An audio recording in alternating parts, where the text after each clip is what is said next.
Chennai, Chennai has been the mecca of Indian retail. A lot of us have really learned a lot of retailing from Chennai, and typically this part of southern India.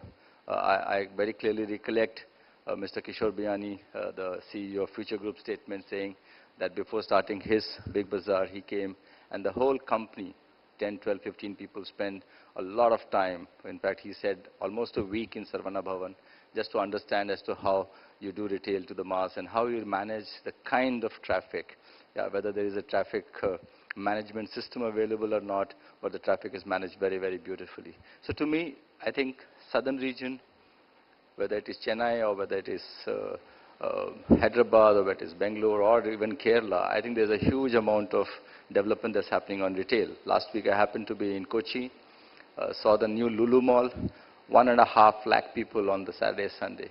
Can you imagine 150,000 people in a 6 lakh square foot? That's the kind of business.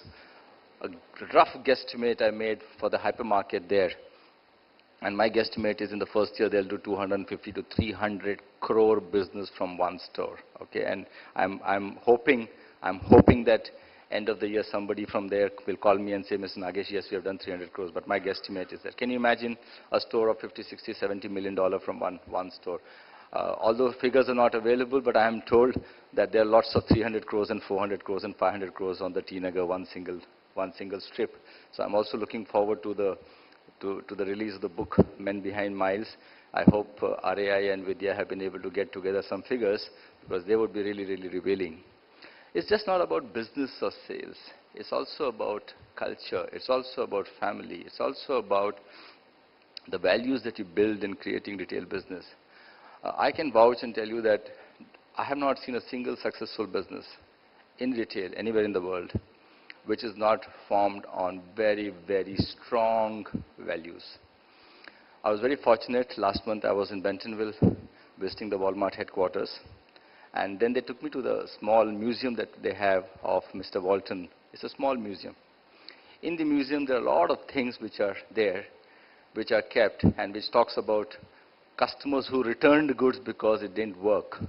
Okay, so I am told that there was a fishing rod which is returned there, and the customer returned it because saying I couldn't catch a single fish. So look at the way this retail is developed. It's all about culture. It's all about value. Go to Nalli's and you see that the chairman of the Nalli's sits right in the front. You're welcoming there. I remember a colleague of mine, C.K. Nair, every day when he's in the store, he was the first to greet the first customer in the store. He would stand outside the store as the shutter is being rolled up, and with his folded hands saying Namaste, he would welcome the customer. To me, it's very critical to look at culture and value, and I can say that there's no other better place than to look at the culture value-based retailing developing out of the southern region, whether it is of customer service, whether it is of sourcing. Today if you go and look at the saris and the jewelry stores, which are all large organizations within this city, and you ask them, they have been sourcing from artisans, they have been sourcing from small manufacturers. And when you go and talk to the small manufacturers, they talk to you about how their families and their businesses have grown over years because of the support that they have got from the likes of the Nallis and the Kumarans and the GRTs of this city. So it's very, very critical to look at the culture and values. I still cannot forget that whenever I keep talking to Mr. Kodanraman, I've known him for the last 20, 25 years, the customer and everything revolving the customer becomes very important. Have we done the right thing for the customer? So culture, values are very critical in building the retail business. The question that everybody then asks is that what happens when organizations become big? What happens when organizations become very large and the influence of the founding families are no more there? Does it mean that there will be a deterioration in the businesses in retail when they grow up or grow big? I don't think so. If you look at one of the largest private organizations in retail, one of the largest, is Auchan, maybe $300 billion or $350 billion. Fortunately, I met some of the board members, and they were telling me that they have 550 family members who are involved as shareholders of the business. Or you go to central Thailand, again 5 billion, 6 billion. About 75, 80 family members involved in the business, lots of professionals. Go to Rustam's in Philippines, again, 4 generations working together. The gentleman, Ambassador Tantako, who started the business, is 94 years or 93 years, and his great-great-grandson at 18 or 20 also is there. The 4 generations working together in the business. And the business is selling Zara's and the Gucci's and the Louis Vuittons. So you don't have to be modernized to run modern retail. I think the question is, how do you bring in the culture of really building modern retail through good value, good systems, and really get in the best of modern practices.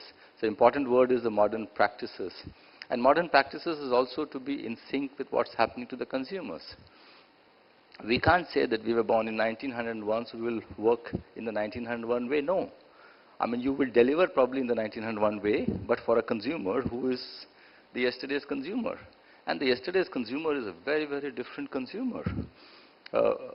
As I'm talking, I'm recollecting a recent conference I attended, and there's somebody who has researched to say, what does shopping mean for different kinds of consumers? And this is a small anecdote, and I thought I'll share with you. They went and spoke to the 35 to 60 to say, what is shopping for you? And they said shopping center, bazaars, high streets. That's what shopping meant for that age group. Then they went and asked the 25 to 40 to say, what does shopping mean for you?